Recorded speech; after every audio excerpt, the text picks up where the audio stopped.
Welcome back to part 2 of how I wound up in network marketing. Okay, when we left off, I was telling you how corporate America just was not working for me. My solution was to get out of the job that I hated, backed me in a corner. Now that I was making too much money, my salary level had raised in my effort to find a way to stay in that industry, continue to get promoted. Now my salary range made it almost impossible for me to get out. How do you start over when you need to make this amount of income? And when you start over, you're always starting at the bottom of the next adventure's income. So I was pretty desperate. I didn't really know what to do. I tried photography because I said I had a passion for photography. I loved it. And I thought that, okay, I can do that on the side, weekends and nights and still keep my job. So I did portraits, family and baby portraits. I did weddings. Actually only one wedding. It was not for me. I did sports. I had the contract for Cabarrus County, and I did team pictures for every sport, soccer, baseball, basketball. I didn't do football. But I think I said basketball, volleyball.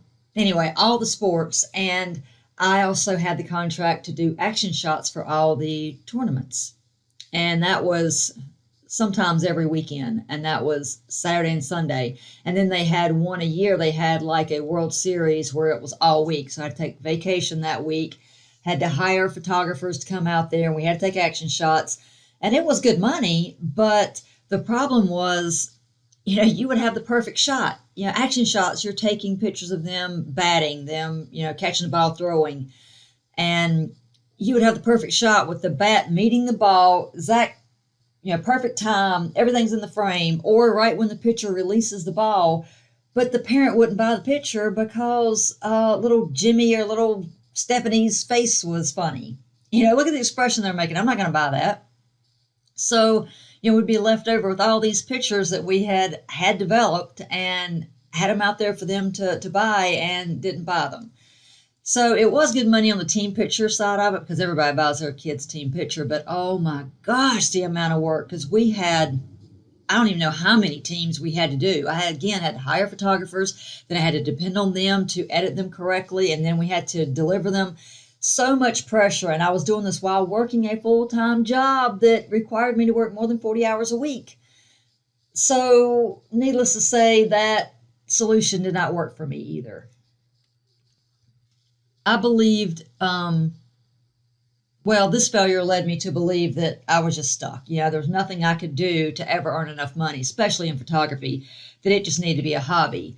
So I still do photography, but I'm just all animals, nature, wildlife. No people anymore. So then I also ventured out into rental property. I had bought a mobile home for my grandparents when they had to move due to their health and their age. They had to move near us where we could take care of them. So I bought them a mobile home because I didn't like the little house we moved them in because they were living in a massive house and it was just too much for my mama, as we called her, to handle. So I got them a mobile home, and then I moved in the house they were living in. And then when they passed, I rented out the mobile home. So I was in that for years. I sold the mobile home, and actually I've gotten back in rental property now because I learned a lot from it. There's good renters and there's bad renters, just like everything else. But so I still did not make enough at that I could leave my job. Nothing seemed to work. So I was to the point of, now what? What's my next step? I need something that would help me to earn more money because I was not happy and really had the desire to be an entrepreneur also. And I think that came from my dad. I think that was a result of my dad. He was always an entrepreneur. When I grew up, he ran a little country convenience store. He sold gas, and it was when they went out and he would go out and pump the gas for them, and he sold groceries and fresh cut meat and that type of thing. It's just a local little convenience store. And yeah, we did good with that. He did that till I was 11 or 12, I think. So that was he was closed on Sundays only, and then he would stay open till like 7 at night. It never failed. He would get home after being down there from 7 in the morning till 7 at night. It was just next door, so he would walk home, and never inevitably somebody would come to the house needing something, needing cigarettes or whatever, and he would always go down there and help them. But still, he had a flexible schedule, and I loved that. And I hung out with him when I wasn't in school, so it just got ingrained in me. And then when he sold that business, then he went into farming. So then, again, in summers, I was with him in the field, riding on the tractor, loved it. And then he started a dump truck business with my brothers, and they really made a go at that. They did great with the dump trucking. But the point was, I told you that I played sports in high school, in junior high and high school. And because my dad was an entrepreneur, he never missed a game. He was always able to attend my games. And, when I played softball, that was right after school. So that was because we played 2 games. So it started at like 3 o'clock.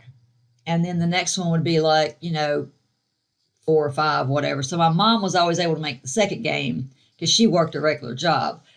But my dad was always able to get off. He just, I don't know what. He just, okay, I'm stopping. I'm going to be at my child's game. And he was. And then my mom made all the basketball games. Of course, they were late at night. So that left an impression on me, the fact that he was able to be there for his family. And it made us a close niche, loving family also. And, we weren't wealthy by any stretch of the imagination, but we weren't poor either. I mean, we were actually wealthy in the fact that we had a close-knit, loving family, had a wonderful childhood. I guess the only thing that hurt me was I had so much fun with my dad doing all his different adventures that I didn't really want to be in school. So I wasn't the best student. I mainly thank God for sports because I wanted to play sports. So in order to play sports, my coaches were on me all the time to make sure my grades were up because, you had to have a certain GPA to stay on the team. So thank God for sports, or I probably would have flunked out because I just was not into studying or being in school all day. I just wanted to be out and about and doing my thing, hanging out with my dad and my brothers. It's so funny now because now here I am, a grown adult, and all I want to do is read, learn, and study. It's so funny because it's so opposite from what I was when I was in school. I can't get enough of learning marketing and persuasion and what makes a person buy and what makes a person think and do what they do. It's just fascinating to me. I can't get enough. I'm absolutely obsessed with it. But anyway, so, I had a great childhood, and actually went to college because of sports, because I wanted to continue playing softball. So that got me in college, and that's actually where I learned to study, because I knew my parents were sacrificing a lot to send me to college. So got the degree in communications and got out and went to work in corporate America, just like everybody else does. And it was okay, it just, I don't know, I'm just not designed to sit in an office, in a cubicle, under fluorescent lights. It's just not who I am. And the fact that employers didn't seem to care about me, because you learn when I changed jobs. I told you yesterday that, my dad had that horrific accident and lost his leg. And then my supervisor basically told me I couldn't miss any more time to go be with my family during this horrific event. That left an impression on me that, okay, you don't care about me at all. Family is the most important thing. And now that I've had this, I was not someone that missed work, but now that I had this incident that happened, this accident that none of us had any control over, now you're telling me that my job is at risk? So I quickly put my resume out. Didn't take long to find another job. And what did I learn? I got I don't know, I want to say 14, 16% raise, because that's what companies do. They pay a fortune to get you in the door, and then they give you a 1, 2, 3% raise and want you to be happy with it. They treat you like crap and expect you to continue coming to work. continue to be loyal to them when you know that they're bringing people in making the same thing you're making and you've been there 5 years. So it's just not fair. So I quickly learned, okay, this is how the game's played. You stay 2, 3, 4 years, and then you leave. Get your big raise, and then you get set there, and you do the same thing. Well, I did that numerous times, chasing that happiness, trying to find the place that I could stay. Because I didn't really mind the work. I liked the work. It was exciting. I was an investigator. I had to be doctor, lawyer, counselor. So it was exciting work, but I just didn't need the set structure 9 to 5 like that. That just was not what I needed. And I needed to be cared about. I needed to know that it mattered if I was there, and that if I wasn't there, it mattered. I mean, they should have been coming to me asking me what I needed, what they could do to help me during that horrible time, knowing that I never missed work. I was always there, rain or shine, sick or whatever. I came to work and I did what I needed to do. So I realized that if I didn't find a way out of this job, out of this industry, that it was going to kill me. Literally. I told you I was having the panic attacks. I was having the symptoms. My body was telling me this is not where you need to be.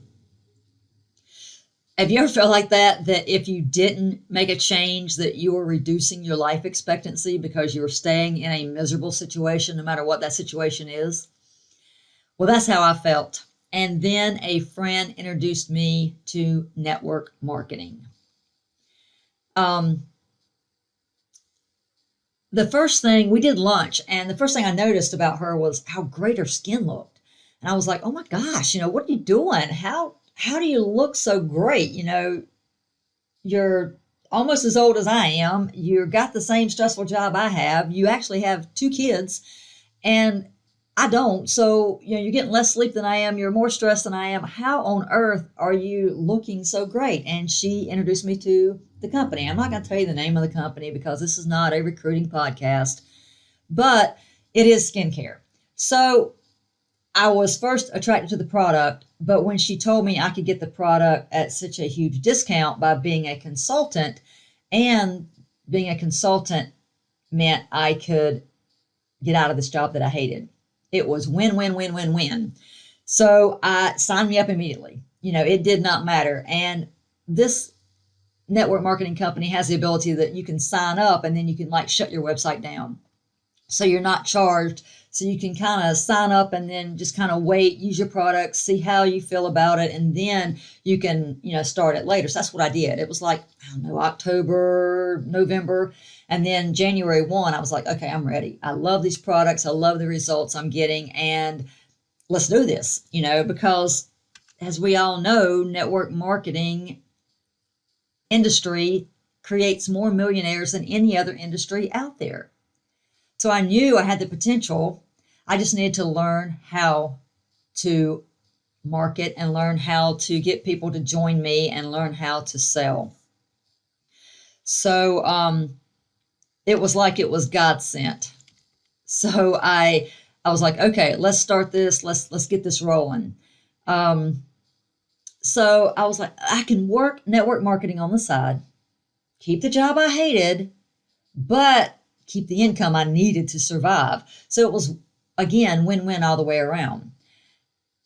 And that's exactly what I did. I worked the job at night and weekends, and I started having success. I started getting people to join my team. I started having people join as customers. So it was all working according to plan. Basically the plan was working and I was well on my way. So it was like, okay, I just need 6 people to sign up under me, because I had done the math. I'm sure you did too when you first got in network marketing. If I get 6 people to join me and they get 6 people and they get 6 people and so on, and we all sell $600 worth of product, I'm going to be rich. I was so dedicated. I attended all the events, all the live events, most of the trainings. I took action. I did what they said to do. But after a year, I discovered that what my network marketing company was teaching me didn't necessarily work for me. Again, I was doing everything that they said do. But what do you do after you run out of all your family and friends? I have already introduced everything. I've introduced the products and the opportunity to all of my family and friends. What do you do now? That is a great place to stop. So we've been going almost 16 minutes again today. So I'm going to stop here. We'll finish up the story tomorrow. And that will finish up how I wound up getting in network marketing. Thank you so much for listening. Don't forget to subscribe and have a great day. I'll see you tomorrow.